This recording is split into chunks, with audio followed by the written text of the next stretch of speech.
Next है, व्यंजन को भी 3 भागों में बांटा गया है। जैसे स्वरों को 3 भागों में बांटा गया है, ह्रस्व, दीर्घ और संयुक्त, ऐसे ही व्यंजनों को 3 भागों में, स्पर्श व्यंजन, अंतःस्थ व्यंजन और ऊष्म व्यंजन। कैसे मैं तक क्या है? स्पर्श व्यंजन। कैसे लेके और मैं तक क्या है? स्पर्श व्यंजन।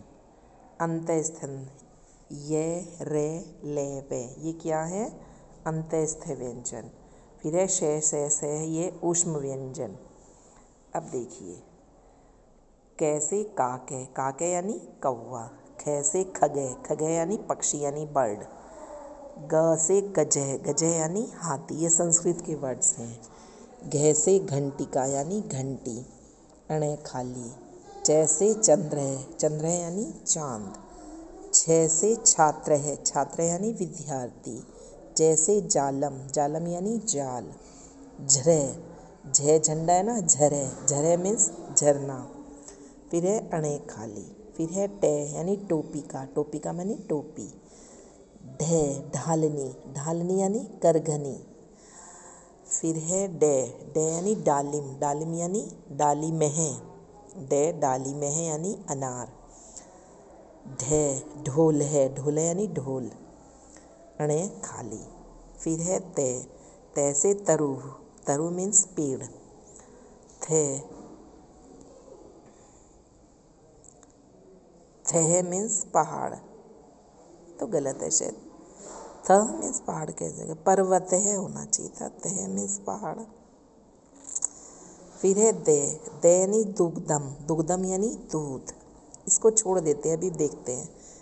दे माने दुग्धम, दुग्धम यानी दूध। धे ध्वजे, ध्वजे यानी झंडा, ने नौका यानी नाव, प पुष्पम माने फूल। फिर है फे से फलम, फलम माने फल। फिर है बे, बे से बकह, बकह यानी बगुला, भे भल्लुक है, भल्लुक मीन्स भालू। में मेघ है, मेघ यानी बादल, आप प्रायवाची शब्दों में ये सब पढ़ते होंगे। ये याचक है, याचक यानी भिखारी। र रुपये, रुपये कम, रुपये कम मीन्स रुपया। फिर है ले, लेखनी, लेखनी यानी कलम यानी पेन। वे वान रहे, वान रहे यानी बंदर। शह शुक है, शुक यानी तोता। षष्ठे, षष्ठे मीन्स सांड। से सेवम, सेवम यानी सेब। है हंस है, हंस मीन्स हंस। प्रत्येक व्यंजन स्वर रहित होता है, इसलिए उसके नीचे हलंत का चिन्ह लगा होता है। स्वर रहित होता है इसलिए हलंत लगा हुआ है, इसको हलंत बोलते हैं।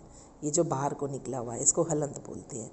जब किसी व्यंजन में स्वर प्रयुक्त होता है तो हलंत चिन्ह का लोप हो जाता है। जब हम इसे स्वर का प्रयोग करते हैं तो फिर ये हलंत हट जाता है, ये जो हलंत है ये हट जाता है। अयोगवा, जो वर्ण स्वर होते हैं न व्यंजन होते हैं उन्हें अयोगवाह कहते हैं। आप ये हिंदी में भी पढ़ेंगे, हिंदी लैंग्वेज में भी। ये 2 होते हैं, अनुस्वार और विसर्ग। क्या होते हैं? अयोगवाह 2 होते हैं, अनुस्वार और विसर्ग। इनका स्वतंत्र रूप से प्रयोग नहीं होता। इन्हें जैसे हंस, ऊपर अंकी बिंदी आ गई, और अतः है ना, ये 2 विसर्ग चिन्हों से प्रकट किया जाता है। संयुक्त स्वर, जो व्यंजन 2 व्यंजनों को जोड़कर बनाए जाते हैं उन्हें संयुक्त व्यंजन कहते हैं। ये निम्नलिखित हैं, जैसे शे और कै को मिला के ये शे, यानी जैसे षष्ठे है ना, ते और रे को मिला के क्या बन गया? त्रे। शे और कै को मिला के शे, और ये ते और रे को मिला के त्रे, यानी जैसे त्रिशूल। फिर जे और गे को मिला के अज्ञे यानी ज्ञानी। फिर शे और रे को मिला के श्रेय यानी परिश्रम। फिर दे और ये को मिला के द्ये, जैसे हिंदी में आजकल इसको काट के दे और ये का प्रयोग होता है, लेकिन संस्कृत में विद्यार्थी का, ये मैं आपको बोर्ड पे समझाऊंगी, है ना। विद्यालय आजकल आप ऐसे लिखते हैं, लेकिन पहले ऐसे लिखा जाता था, विद्यालय या विद्यार्थी। फिर है दे और धे, यानी जैसे प्रसिद्ध में हम यूज़ करते हैं ना, आजकल नहीं यूज़ होता लेकिन पहले होता था। आजकल प्रसिद्ध हम ऐसे लिखते हैं दे और धे का प्रयोग करके। फिर पे और रे यानी प्रे, जैसे प्रभात, प्रताप, ये सब। के और ते यानी कते यानी इत्यादि, ये सब हैं। इतने सारे संयुक्त व्यंजन हैं।